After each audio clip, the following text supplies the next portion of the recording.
From translation, NIV New International Version, this 215th day of the year, today we are reading passages, Isaiah 28-30, Isaiah chapter 28, verses 1 to 29. Woe to that wreath, the pride of Ephraim's drunkards, to the fading flower, his glorious beauty, set on the head of a fertile valley, to that city of revelers, swept away like a tumbleweed on the hilltop.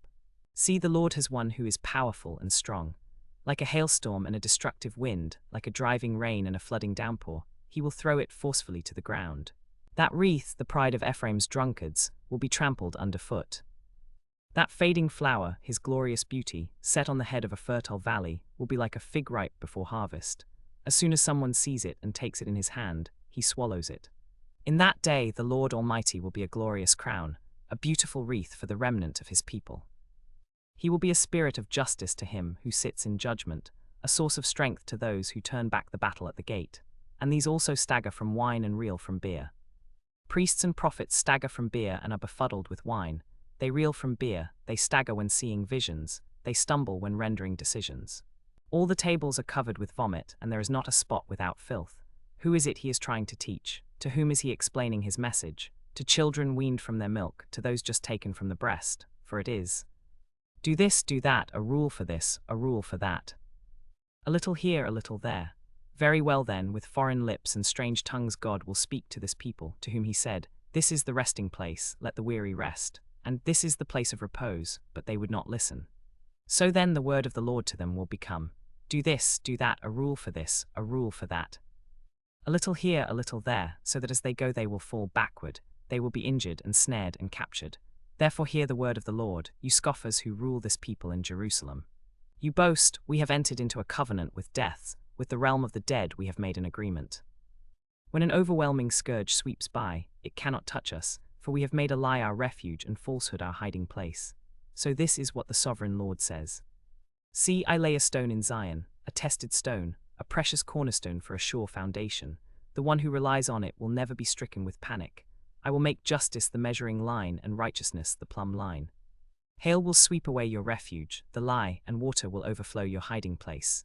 Your covenant with death will be annulled. Your agreement with the realm of the dead will not stand.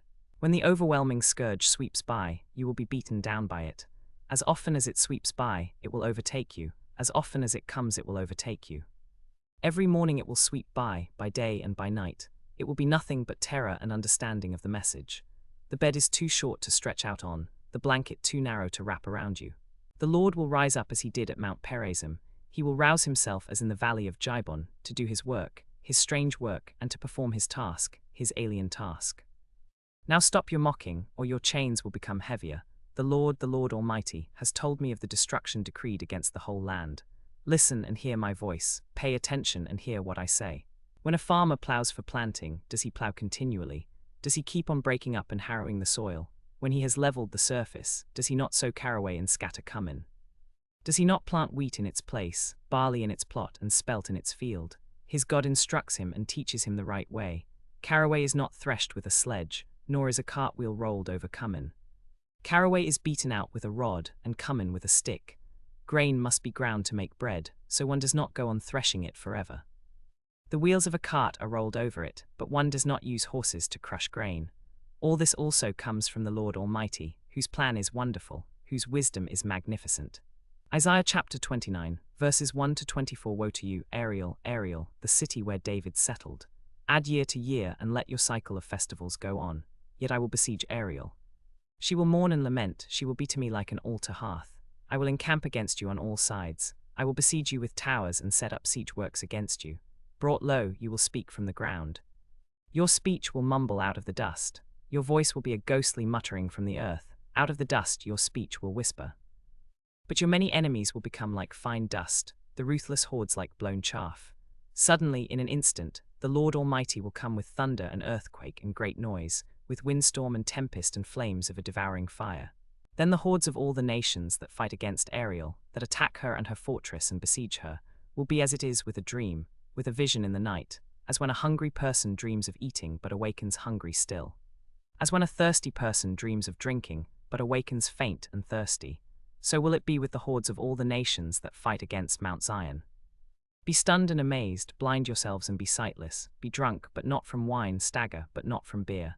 The The Lord has brought over you a deep sleep. He has sealed your eyes, the prophets. He has covered your heads, the seers. For you this whole vision is nothing but words sealed in a scroll. And if you give the scroll to someone who can read, and say, "Read this, please," they will answer, "I cannot, because it is sealed." Or if you give the scroll to someone who cannot read and say, "Read this, please," they will answer, "I don't know how to read." The Lord says, "These people come near to me with their mouth and honor me with their lips, but their hearts are far from me. Their worship of me is based on merely human rules they have been taught. Therefore once more I will astound these people with wonder upon wonder. The wisdom of the wise will perish, the intelligence of the intelligent will vanish. Woe to those who go to great depths to hide their plans from the Lord, who do their work in darkness and think, 'Who sees us?' Who will know, you turn things upside down, as if the potter were thought to be like the clay.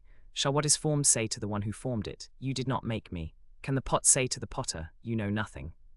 In a very short time, will not Lebanon be turned into a fertile field, and the fertile field seem like a forest?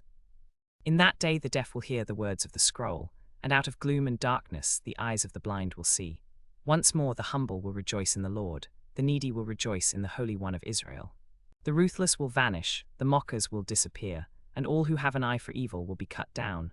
Those who with a word make someone out to be guilty, who ensnare the defender in court, and with false testimony deprive the innocent of justice.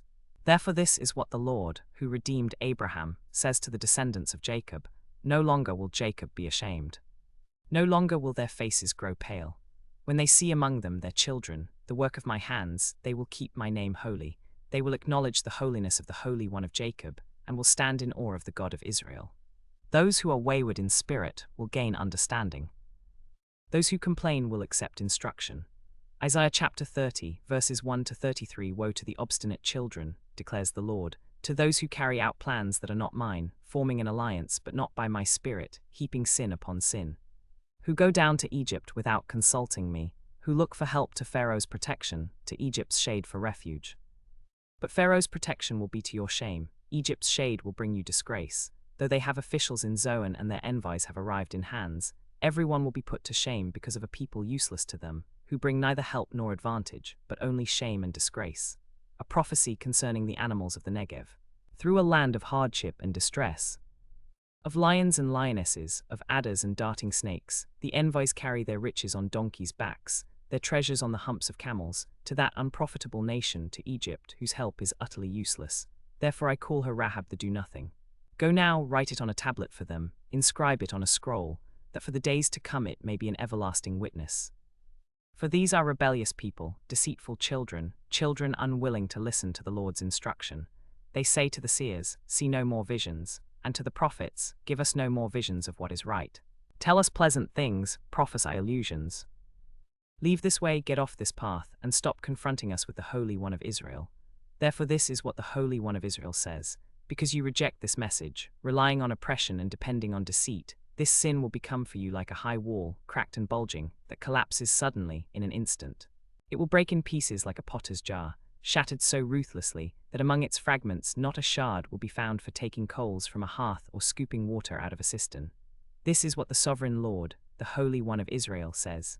In repentance and rest is your salvation, in quietness and trust is your strength, but you would have none of it. You said, "No, we will flee on horses." Therefore you will flee. You said, "We will ride off on swift horses." Therefore your pursuers will be swift. 1,000 will flee at the threat of one. At the threat of 5 you will all flee away, till you are left like a flagstaff on a mountaintop, like a banner on a hill. Yet the Lord longs to be gracious to you. Therefore he will rise up to show you compassion, for the Lord is a God of justice. Blessed are all who wait for him. People of Zion who live in Jerusalem, you will weep no more. How gracious he will be when you cry for help. As soon as he hears, he will answer you. Although the Lord gives you the bread of adversity and the water of affliction, your teachers will be hidden no more. With your own eyes you will see them. Whether you turn to the right or to the left, your ears will hear a voice behind you, saying, "This is the way, walk in it." Then you will desecrate your idols overlaid with silver and your images covered with gold. You will throw them away like a menstrual cloth and say to them, "Away with you." He will also send you rain for the seed you sow in the ground, and the food that comes from the land will be rich and plentiful. In that day your cattle will graze in broad meadows. The oxen and donkeys that work the soil will eat fodder and mash, spread out with fork and shovel. In the day of great slaughter, when the towers fall, streams of water will flow on every high mountain and every lofty hill. the moon will shine like the sun, and the sunlight will be 7 times brighter, like the light of 7 full days, when the Lord binds up the bruises of his people and heals the wounds he inflicted. See, the name of the Lord comes from afar, with burning anger and dense clouds of smoke. His lips are full of wrath, and his tongue is a consuming fire. His breath is like a rushing torrent, rising up to the neck. He shakes the nations in the sieve of destruction. He places in the jaws of the peoples a bit that leads them astray. And you will sing as on the night you celebrate a holy festival. Your hearts will rejoice as when people playing pipes go up to the mountain of the Lord, to the rock of Israel. The Lord will cause people to hear his majestic voice, and will make them see his arm coming down with raging anger and consuming fire, with cloudburst, thunderstorm, and hail. The voice of the Lord will shatter Assyria, with his rod he will strike them down. Every stroke the Lord lays on them with his punishing club will be to the music of timbrels and harps, as he fights them in battle with the blows of his arm. Topheth has long been prepared, it has been made ready for the king. Its fire pit has been made deep and wide, with an abundance of fire and wood. The breath of the Lord, like a stream of burning sulfur, sets it ablaze.